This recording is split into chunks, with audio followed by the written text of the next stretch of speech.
Scream for me, NOTCASTers! Oh, of course, that's complete bollocks, isn't it? That's not Paul Diano at all. That's Bruce Dickinson, or Bruce.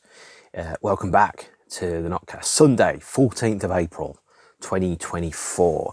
And you will already have noticed by the title of this that I'm going to talk about a band I haven't talked about before, but also one that you might be surprised that I actually do like. And that's because 44 years ago today, my God, I feel old, a little known British pop rock combo, popular beat combo, released their debut album. The debut album was called Iron Maiden, and the band is Iron Maiden. And here is a 1980s vinyl LP of Iron Maiden, which I played the other day. Jumps all over the place because that's what we were doing, playing a guitar, listening to this. Unless, of course, you had a tape that you've made off your mates.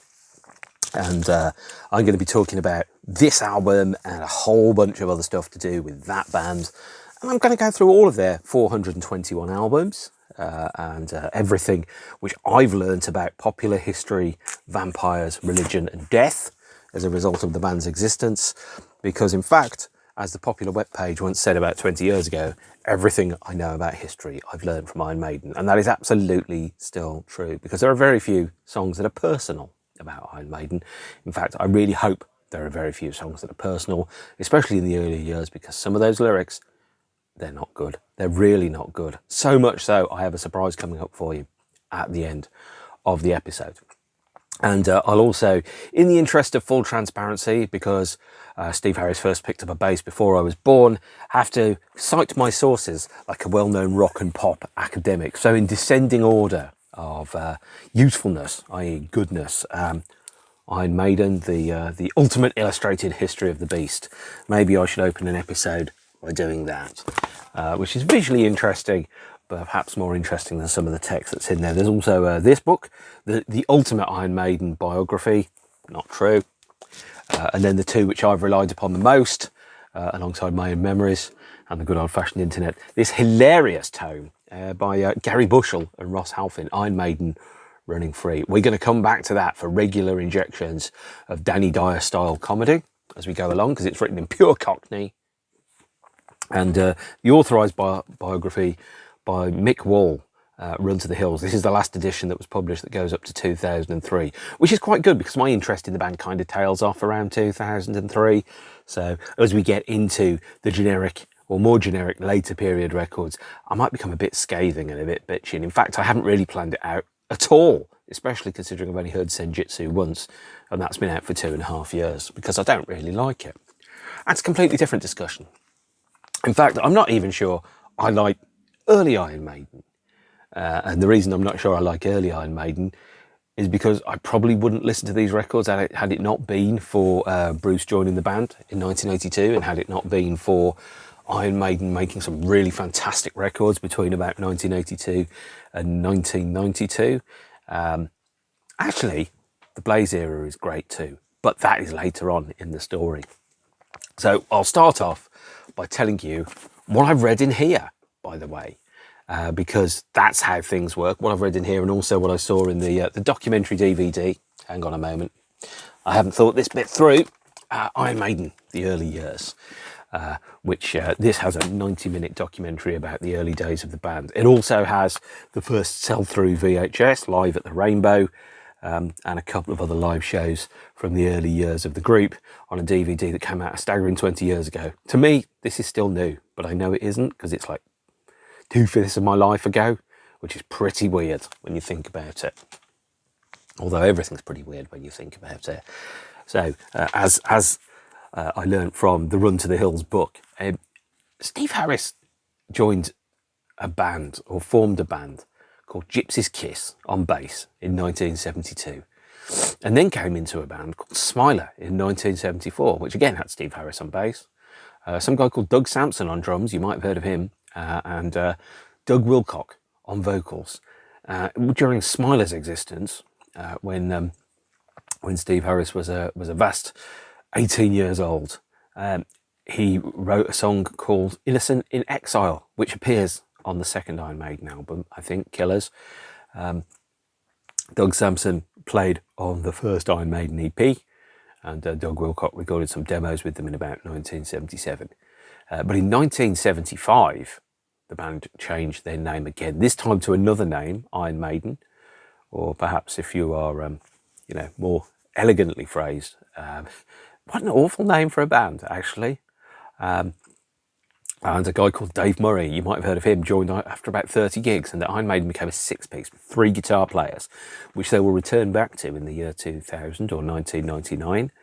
And at this point, I think Iron Maiden, whatever they were, heavily influenced not by punk actually, but by standard British rock. So you think about some of the big rock bands of the time in the 70s, and just how, not unsophisticated, but how obvious and straightforward they were in their music. And you can hear that all the way through. So Iron Maiden's kind of like a product of Paul Di'Anno, who joined the group on vocals, with a punk attitude, and hard rock kind of approach, but also that kind of blues-based, fast guitar sound, which is weird when you think about that confluence of events. I mean, obviously, even though in 1977 the Great British Punk Wars happened with the Sex Pistols and the Clash and other lesser lights that I won't name because I don't like them, can't remember who they are.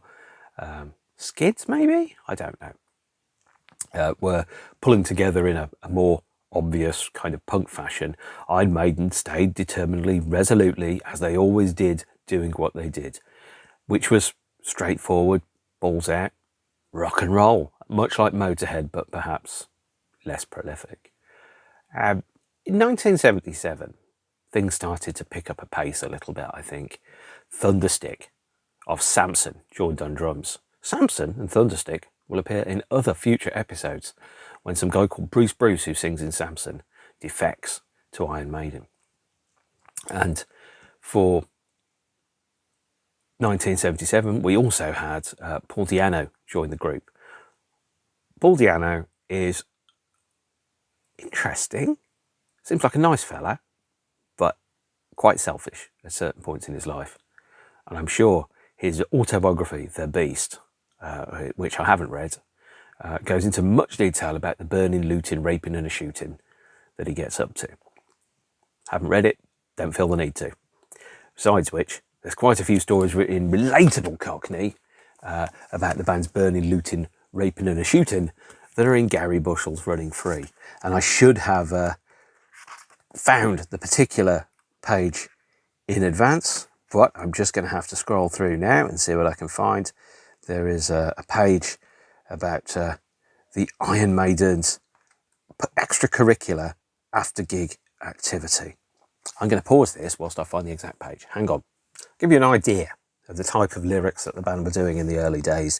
You also have to, and I quote exactly from page 35 of Running Free, the official story of Iron Maiden, is, God only knows what Dave Murray got up to on the road, but there are a few peculiar letters from outraged boyfriends printed in sands around this time, including one from a jilted John called Jealous Dave, who threatened to pummel his brains in because he ruined an ace relationship with my girlfriend.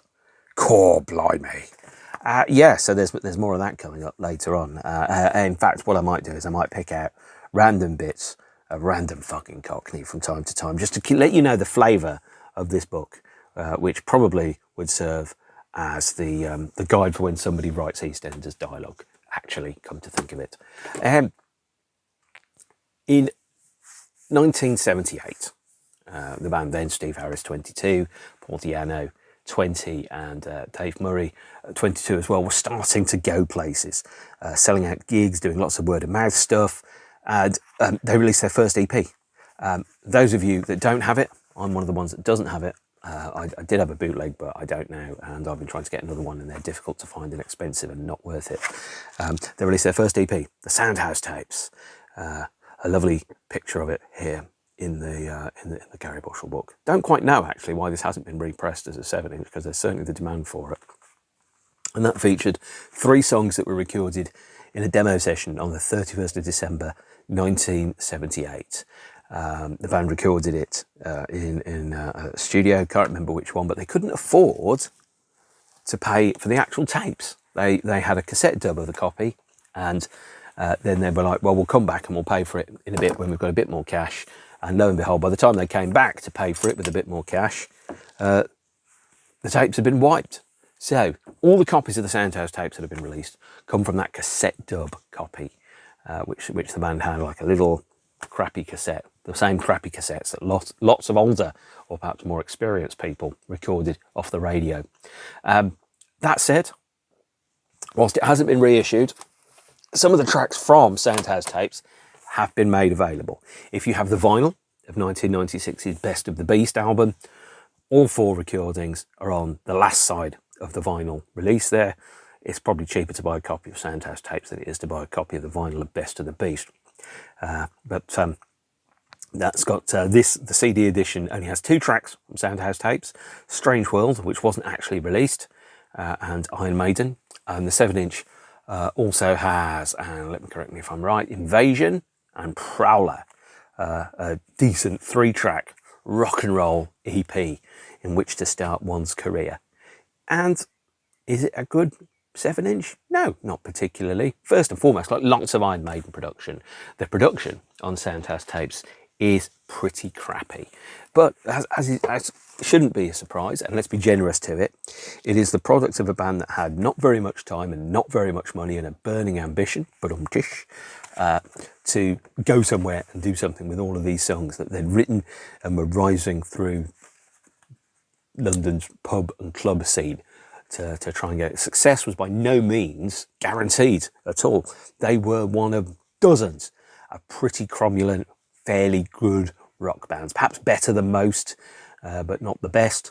And like anybody that really, really loves music, you've probably seen really great bands disappear into nothingness and really average bands headline Wembley Stadium. Obviously, hopefully, whilst you've been at Wembley Stadium, because that's actually a real waste of your Saturday night, isn't it? Given how expensive gigs are at Wembley Stadium, probably a waste of about £150, all things considered. So Soundhouse tapes only got pressed in 5,000 copies, and the record shops put in orders for loads and loads and loads of copies of it, and the band refused to press it. The band refused to press more copies. It could have been that Soundhouse tapes had 20,000, 25,000. I heard that some of the big shops, for example, wanted to order more copies. According to this, they shifted 3,000 copies in the first week alone. HMV and Virgin tried to order 20,000 extra copies, which would have come in nicely, but Rod refused to supply the records because the band wanted to keep the EP as something special for the hardest of hardcore fans only. So that's why I haven't got one, because I couldn't get one from HMV or Virgin, although admittedly at the time it came out, which was the 9th of November 1979, I would have been 6 and I wouldn't have given a flying shit about rock and roll. If it had Star Wars on, I'd have been a lot more interested. But it didn't, so there I go. The next proper release, which happened after the Soundhouse tapes, was that the band got signed, and they got signed to EMI. And EMI had a choice. They could sign Def Leppard, or they could sign Iron Maiden. But thanks to the vagaries of bullshit record company politics, they couldn't sign both, which is frustrating. But both bands turned out okay in the end. And what happened was that I think that EMI made the decision to sign Iron Maiden. Worked out okay, considering Iron Maiden have sold 200 million albums, which, by the way, is over 2.5 times the number of people that currently live in England. And that means that if Iron Maiden were American, it means 2 out of every 3 Americans would, on average, have an Iron Maiden album of some description. Although, of course, as you know, there are some bands that people like, some bands people really, really, really love them. And in those circumstances, when somebody really, really, really loves a band, they'll buy everything, which means your average Iron Maiden fan has approximately 4,000 Iron Maiden records and none by any other wimpier, less brilliant bands at all. Absolutely typical. Whereas I just seem to have all the records in the world ever. February 1980 saw 2 releases by Iron Maiden. I'm not sure which one came first, but I'm going to go on the balance of probabilities and say that a mere 3 months after the release of the Soundhouse tapes came the first Iron Maiden single on EMI Records, Running Free. Here is an original, very beaten up 7-inch copy of it, just about plays, backed with a track called Burning Ambition. And Running Free, if you don't know this, what the hell are you doing liking Iron Maiden? It's, one of the best major label debut rock singles of all time. It really, really is. And although it didn't do vastly well in the charts, as far as I understand, the version of this Running Free that was on a compilation called Axe Attack is an early demo recording with, I think, Doug Sampson on drums, which was picked off by mistake from a pile of recording tapes. Later copies of the 7-inch and copies in the UK feature the LP version with Clive Burr on drums. At least I think Clive's on drums. And this also has, by the way, the first appearance of Eddie the Ed. There he is, a famous face who has been on almost every Iron Maiden single and album release ever since. The only one I can immediately think of that doesn't have Eddie on is the Dutch single of Wasting Love. But everything else I think has Eddie on, and I'm sure if I'm wrong, somebody will tell me, because that's what the internet is for. The first time that the world saw Eddie the Ed, or more correctly, the first time that Iron Maiden saw Eddie the Ed, was on a painting called Electric Matthew Says Hello by Derek Riggs. Derek Riggs is a name that will come up again and again. This is the painting, Electric Matthew Says Hello, but the original Electric Matthew Says Hello doesn't exist, because this is actually an augmented and painted over version. So Electric Matthew was this painting, but then the band said, we'd like to use that for our record cover, we'd like to use it for our stage set, hence the face there on the back there. That's the first Eddie the Ed there on the back of the debut LP. And the band said, we want something that looks a bit punkier, a little bit spikier. And so if you look carefully, you can see where the hair's been added and where the skin texture has been changed a little bit. And of course, if you want to get really, really cynical about it, you can also see that the 1998 CD edition of the Iron Maiden LP and CD has a different and repainted version of the cover there. So there's actually two covers to the Iron Maiden debut. I prefer this one. This is the one that I grew up knowing and, well, loving, I guess, whereas this one doesn't really feel the same. It feels a little bit more like it's been retrofitted to fit in with the existing mythology of Iron Maiden. That said, the original cover is on the picture CD of the 1998 reissue. There it is, which is well worth putting on there. But there you are. Now, there's lots of other things that happen, but effectively, Iron Maiden, like a lot of bands, had a definitive visual image that they sat with at that point, a definitive artist or an image or an iconography so that you could look at it and go, that's Iron Maiden. If you're into Megadeth, and let's quickly pull out a Megadeth CD from here. Oh, I wish I'd done this sooner, because now you can see me struggling with how tightly I pack my CDs onto the shelves. Oh, Mega City 4, very good, but not quite the same. So, by the time you get to something like, this is Peace Sells, I think. Peace Sells, but who's buying? For example, you have Vic Rattlehead there on Megadeth. Or if you're into Motorhead, and if you're not, what's wrong with you? You should be. You really, really should be.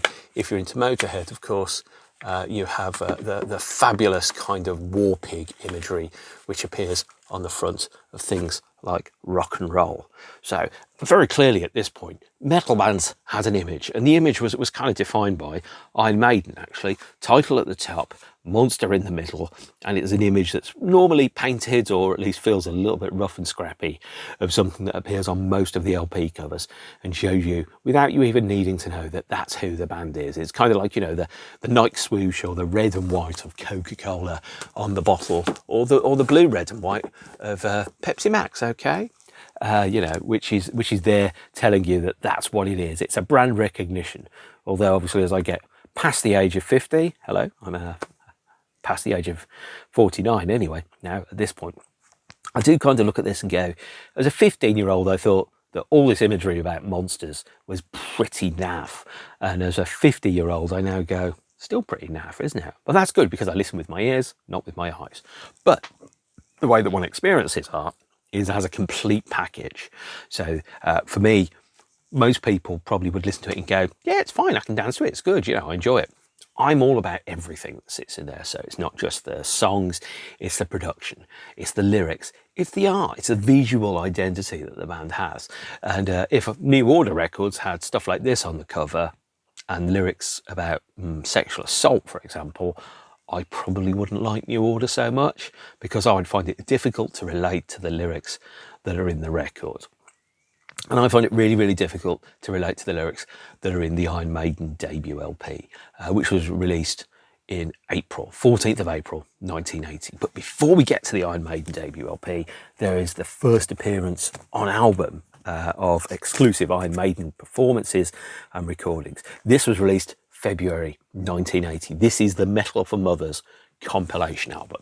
Now, why, Mark, would you have Metal for Mothers on a compilation album, a generic multi-artists rock album from February 1980, which of course is the same month as the release of Running Free? Well, this has two exclusive Iron Maiden tracks on that at the time of release weren't on and weren't intended to be on any Iron Maiden album. So this has exclusive recordings of a track called Sanctuary, which later did get reconfigured onto the Iron Maiden LP in 1998 and onto American editions, and a song called Wrathchild, which appeared on Killers, which, if you wanted to hear both of those songs, you had to buy this.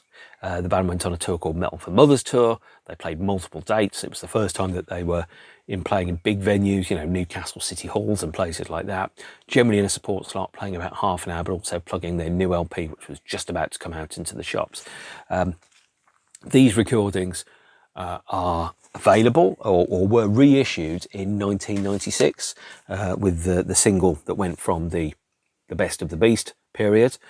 So if you want to get those recordings on CD, nice and easy, you can get the Virus CD single, which is backed with Wrathchild and Sanctuary from the Metal for Mothers album on the CD single. Or perhaps it's actually probably cheaper, given how rare some Iron Maiden singles are now. It's probably cheaper just to buy a vinyl copy of Metal for Mothers, and you can pretend that you were there in 1980, like I am. Because in February 1980, I was busy looking forward to the release of The Empire Strikes Back, and not busy looking forward to the release of Iron Maiden. But I've mentioned that before. I think actually, when you think about Iron Maiden as a band, is that they are perpetually kind of lyrically and visually kind of rooted in the teenage self. And that's not trying to be bitchy about it. It's not trying to be harsh. It's just, when you look at this is something that if you were 60 and this was your debut album, you could probably look at it and go, have you ever known the touch of a woman? Have you ever had a relationship? Are you experienced in the world?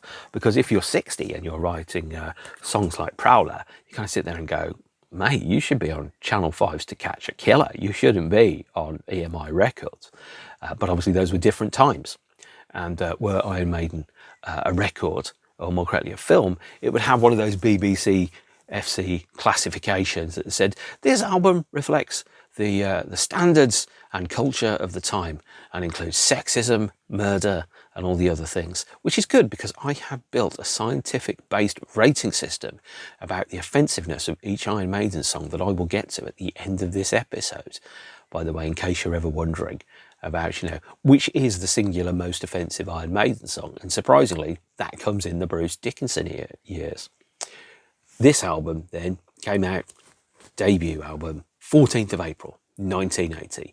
Paul Di'Anno was 21, Steve Harris was 24.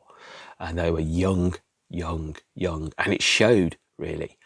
We have an 8-track LP here, which has runs Prowler, Remember Tomorrow, Running Free, Phantom of the Opera, and then side 2, Transylvania, Strange World, which was recorded for, of course, the Soundhouse Tapes EP, Charlotte the Harlot, which is the first of 4 songs about a prostitute, and then the Iron Maiden title track itself.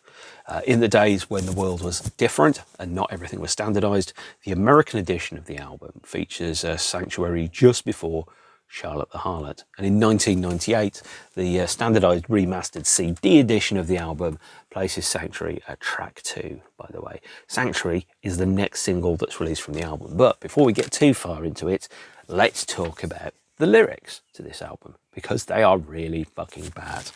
Okay, and it's one of the reasons why I don't love Iron Maiden, because I listen to Iron Maiden and I'm like, yeah, they're fine, fun, great rock band. Paul Di'Anno is not the most, hasn't got the widest vocal range, and certainly doesn't write the best lyrics, but he doesn't write the lyrics to Prowler, and Prowler has got some of the most offensive lyrics which I've ever read, at which point I will present them to you for scientific study. Walking through the city, looking oh so pretty, I've got to find my way. See the ladies flashing, all their legs and lashes, I've got to find a way. Well, you see me crawling through the bushes with it open wide. What you seeing, girl? Can't you believe that feeling? Can't you believe it? Can't you believe your eyes? It's the real thing, girl. Oh, got me feeling myself and reeling around. Got me talking, but I feel like walking around. Basically, it's a song about sending someone a dick pic in the days before dick pics existed. The lyrics are a piece of shit. And according to my my ratings-based scientific structure, which I'm going to show you here, on the Iron Maiden songs, Prowler scores a staggering 18. Okay, so have a close look at this if you can. This here is the swarm scale. So it stands for sorcery and ghosts, war and armaments, war and history, armaments and violence, R for religion, and M for misogyny. Every Iron Maiden song has been ranked on this scale and has been given a score. And I can tell you that the average Iron Maiden song in this period scores 14 on that scale out of a potential 30. What we do tend to find is that these categories are mutually exclusive, by the way. So if you have religion, you don't tend to have misogyny. If you have ghosts and sorcery, you don't tend to have war and history, or you don't tend to have armaments and violence. So the scale is called the Swarm Scale. Every Iron Maiden song will get rated on this as we go through. And this is where I will present to you the results of the Swarm Scale, which you've just seen, so that we can find out what the most offensive Iron Maiden song is.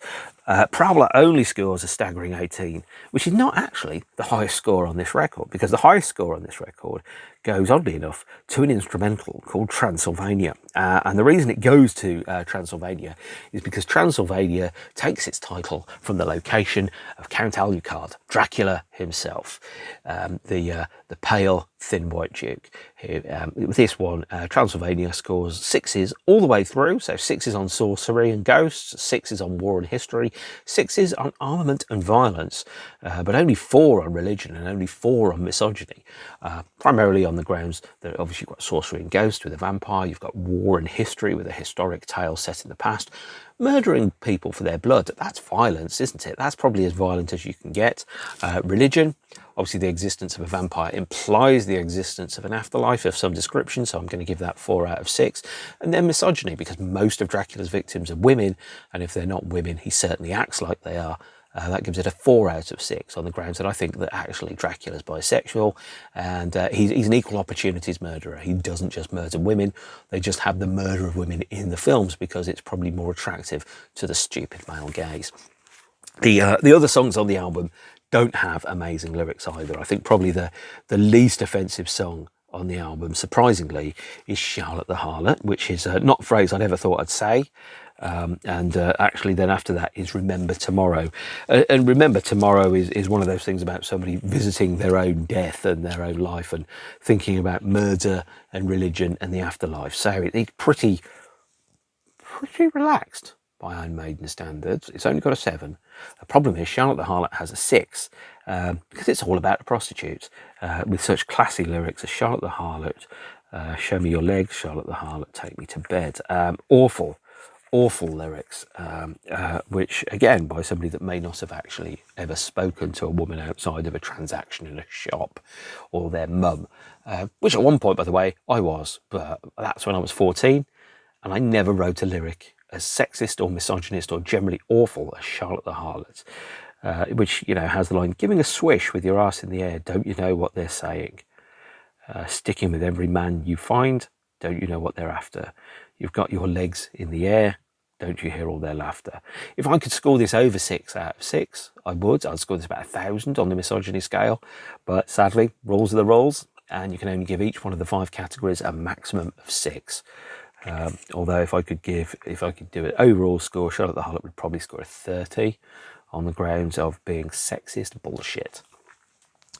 Of course, I believe quite firmly that most bands' lyrics are creative and not statements of autobiography. Because if they are statements of autobiography, then let's be really honest, whoever wrote the lyrics to the Iron Maiden debut album should be in jail because they are a rapist and an assaulter and send dick pics, murder women, probably dead, possibly a zombie, definitely treat women as in a terrible way, and generally just want to attack pretty people and murder them in a way that's not very, very, very nice at all.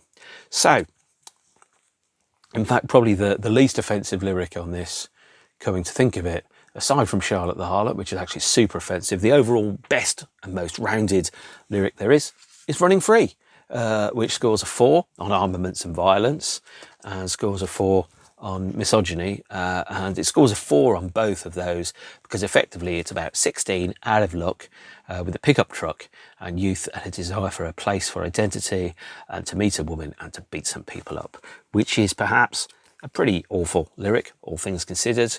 When I was 16, honestly, I just wanted to talk to a woman without blushing.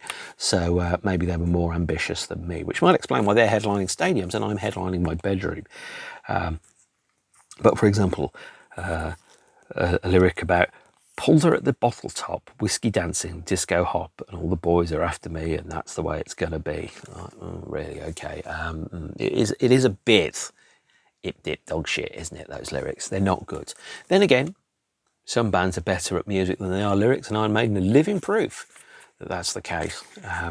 Rest of the album, of course, has Phantom of the Opera, which is based on the Phantom of the Opera, which again is, according to my notes, either a musical or a book. Transylvania is based on a book, obviously being Dracula. Strange World, which apparently was rewritten by Paul Di'Anno but uncredited, is about, I don't even know what it's about, Strange World. I guess it's about the afterlife. Charlotte the Harlot, obviously about a prostitute again, and Iron Maiden about torturing women to death. Lovely, classy. You stay classy, Iron Maiden. There you go. Charlotte the Harlot is the first of 4 songs about a particular person that obviously doesn't exist, but is a metaphor for the band's misogyny. The other 3 are 22 Acacia Avenue, Hooks in You, and From Here to Eternity. Are they good? Melodically, yes. Lyrically, absolute bullshit, by the way. But you probably work that out anyway on the grounds of what I've just said.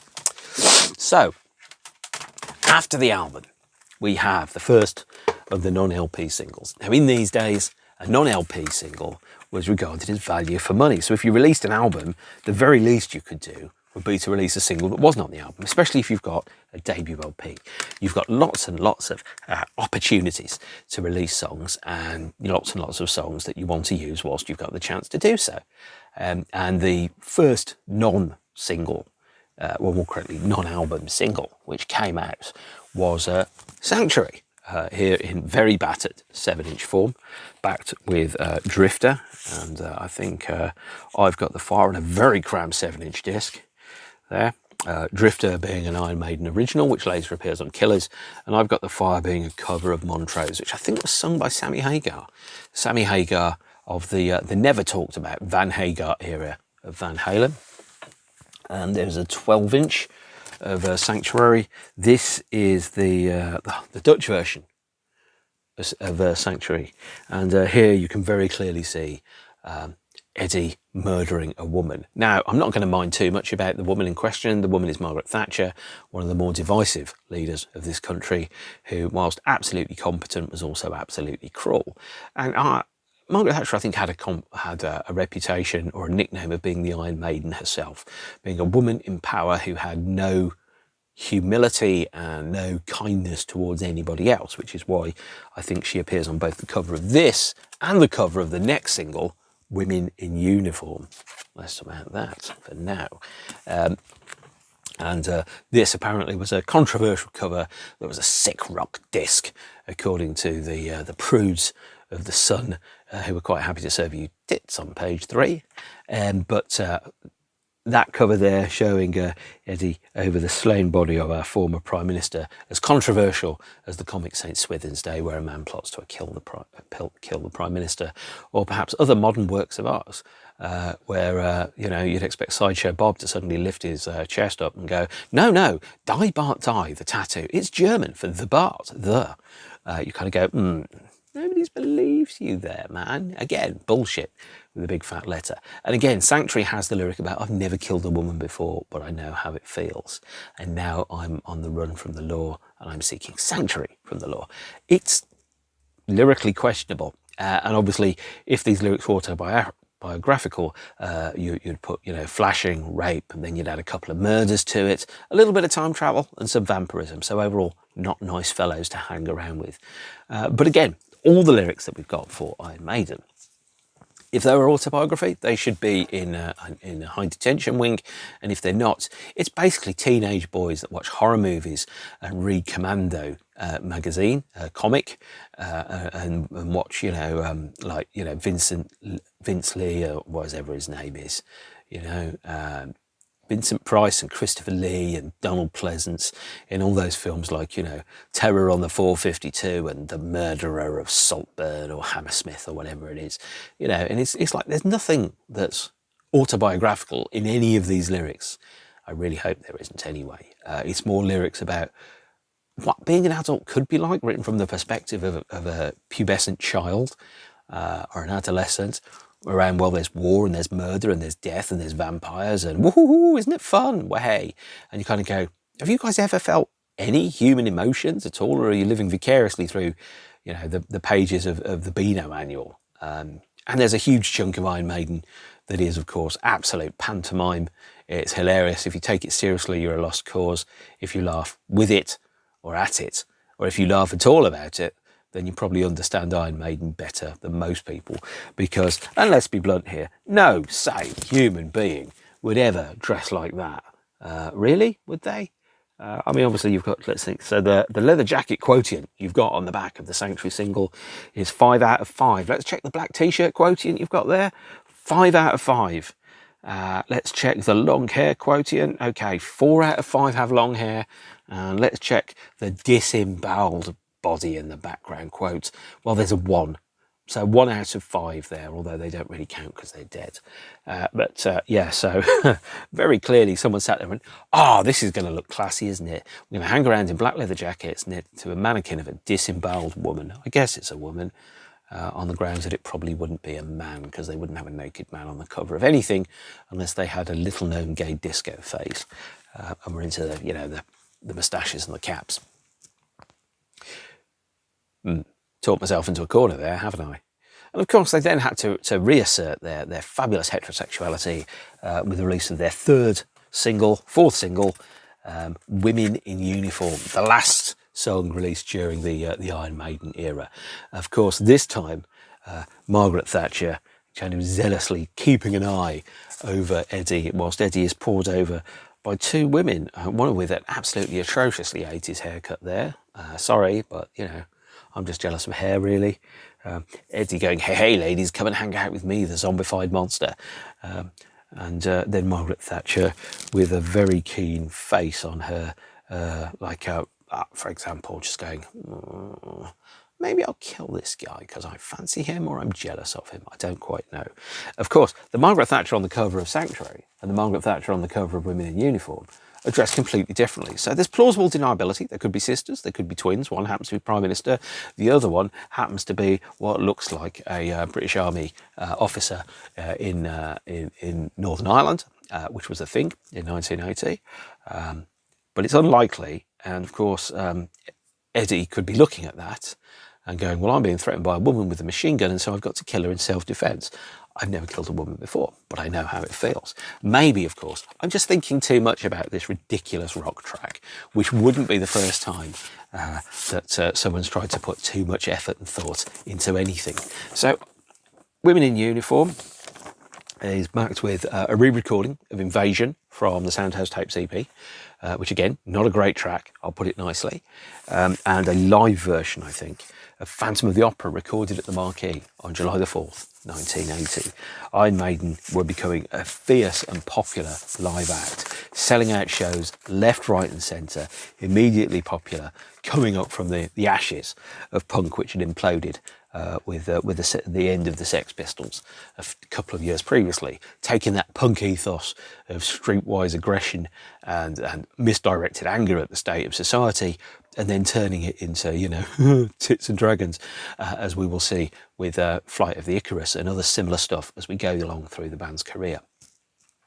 Women in Uniform is also the song that really, I think, should have been put on the Killers album, but I don't think there's been a cover version on any Iron Maiden album, actually.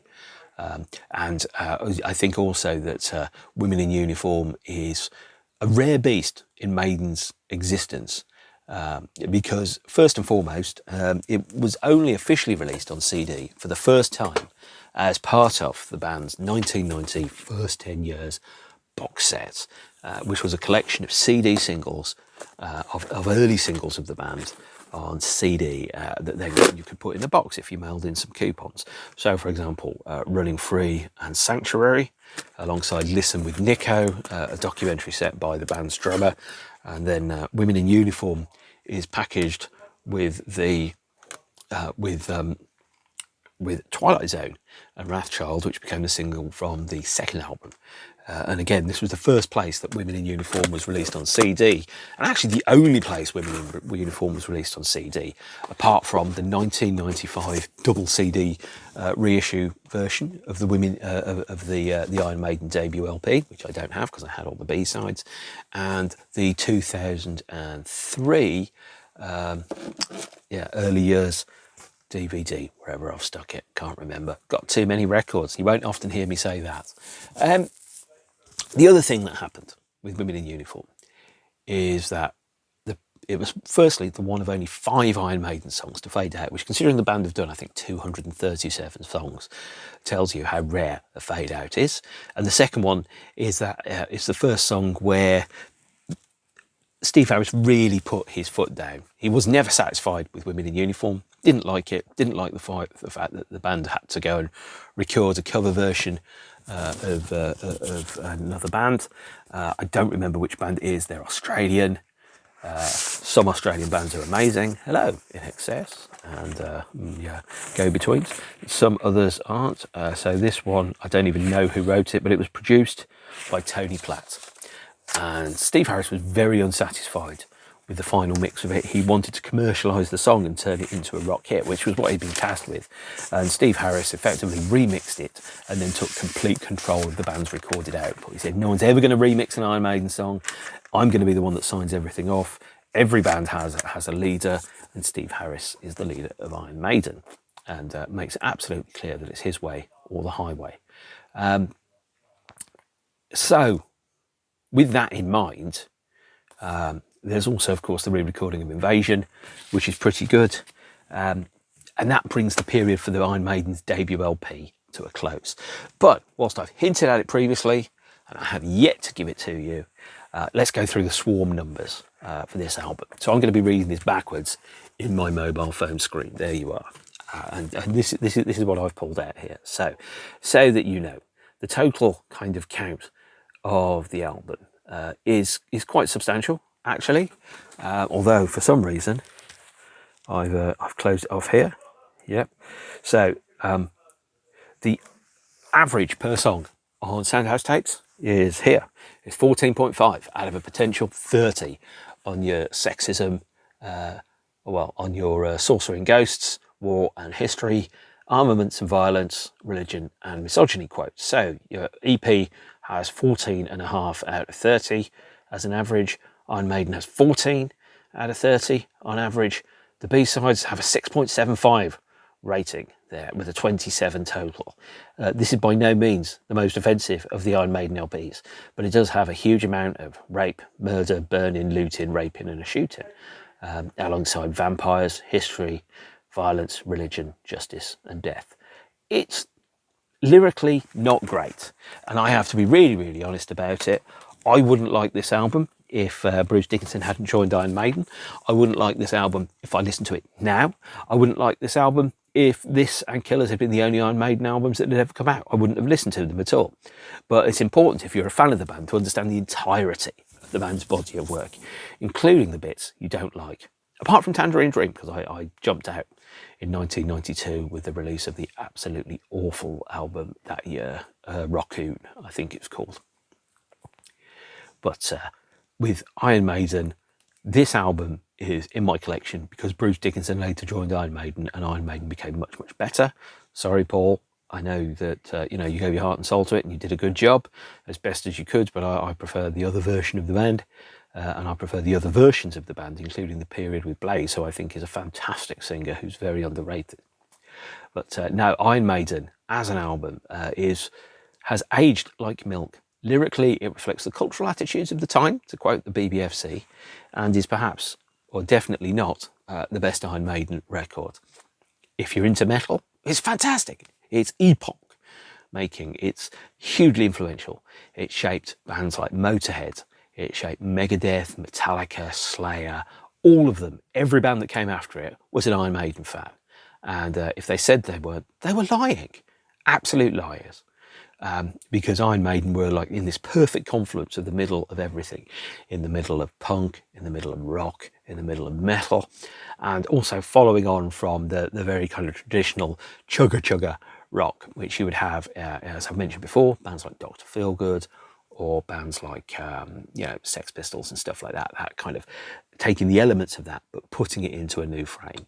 So up the hammers, as Steve Harris says.